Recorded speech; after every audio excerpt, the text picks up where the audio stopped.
আলামিন লিখেছেন, আমি একজন আলেমের মুখে শুনেছি রাসূল করিম সাল্লাল্লাহু আলাইহি ওয়াসাল্লাম নিরক্ষর ছিলেন, আবার অন্য একজন আলেমের মুখে শুনেছি মৃত্যুশয্যায় তিনি কাগজ কলম চেয়েছিলেন কিছু লিখে দেবার জন্য।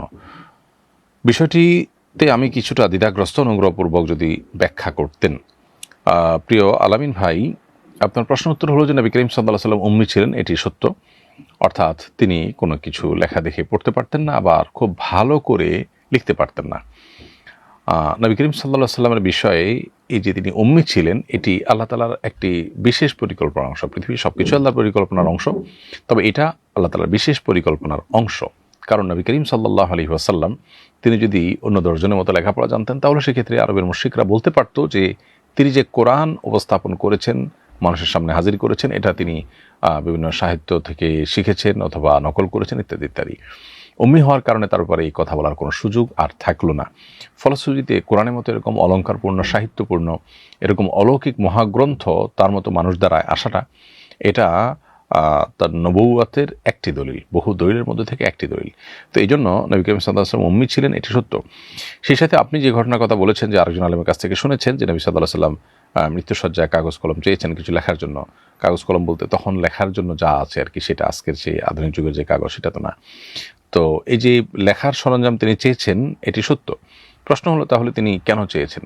উত্তর হলো তিনি হতে পারে অন্য কাউকে দিয়ে কিছু লেখাতে চেয়েছেন, কিছু বলে তাদেরকে দিয়ে লিখে রাখতে চেয়েছেন, সেটা যদিও সেটা হয়নি শেষ পর্যন্ত, বা সে সুযোগ হয়নি। আবার এমন হতে পারে নবী সাল্লাল্লাহু আলাইহি ওয়াসাল্লাম নিজে কিছু লিখতে পারতেন, তিনি যে একেবারে লিখতে পারতেন না তা না, তিনি লিখতে পারতেন কিন্তু খুব ভালো করে লিখতে পারতেন না। এটা আল্লামা আইনি রহমতুল্লাহ আলাইহি ওমদাদুল কারীতে স্পষ্ট করে উল্লেখ করেছেন। আমাদের এলাকায় যিনি মসজিদ মাদ্রাসায় কালেকশন করেন, কালেকশনের টাকা থেকে একটা অংশ তাকে দেওয়া হয়, এটা কি জায়েজ হচ্ছে? মসজিদ মাদ্রাসা কালেকশনের জন্য তাকে বিনিময় হিসেবে যে কালেকশন করে আনছেন, সে টাকা থেকেই পারিশ্রমিক বা প্রণোদনা দেওয়া, এটা মৌলিকভাবে জায়েজ, এটা না জায়েজ কোনো কাজ নয়। তবে কালেকশনের টাকা থেকেই দিতে হবে এরকম শর্ত করা উচিত না, বরং তার বেতন ফিক্সড হবে যে তিনি এই বেতনের বিনিময়ে কাজ করবেন। সেটা কালেকশন করে আনা টাকা থেকে হতে পারে, সাধারণ ফান্ড থেকে দেওয়া টাকা দিয়ে হতে পারে, যে কোনোভাবে তার মজুরি দেওয়া উচিত। এর বাইরে প্রণোদনা যে তুমি এই পরিমাণ আনলে এই পরিমাণ পাবা, এই যে কমিশন সিস্টেম, সেটাও তার প্রণোদনার অংশ হিসেবে হতে পারে। এরপর প্রশ্ন করেছেন পিবিএস লাইনম্যান, এআইডি থেকে আপনি লিখেছেন, আমি সূরা ইখলাসকে মহব্বত করে প্রত্যেক নামাজের প্রথম রাকাতে সূরা ফাতিহার সাথে সূরা ইখলাস পাঠ করি। এর পরের রাকাতগুলোতে সূরা ফাতিহার সাথে অন্য সূরা পাঠ করি, এতে আমার নামাজ হবে কিনা? এর উত্তর হলো যে সূরা ইখলাসকে মহব্বত করে বা আপনার ভালো লাগে সেজন্য একই রাকাতে অন্য সূরার সাথে সূরা মিলিয়ে পড়াটা মৌলিকভাবে নিষিদ্ধ নয়, বরং একাধিক সাহাবী থেকে এরকম আমল সাব্যস্ত যে নবী সাল্লাল্লাহু আলাইহি ওয়াসাল্লাম সেটাকে অ্যালাউ করেছেন। কিন্তু ফরজ নামাজে আপনি যখন প্রথম রাকাতে সূরা ইখলাস পড়বেন, তখন পরের রাকাতে আপনার সূরা ফালাক বা নাস পড়তে হবে, কারণ কেরাতের বা সূরার ধারাবাহিকতা লক্ষ্য করাটা এটা উচিত। আর যদি না করেন তাহলে সেক্ষেত্রে এটা মাকরুহ হবে, এটা একটা অনুচিত কাজ হবে।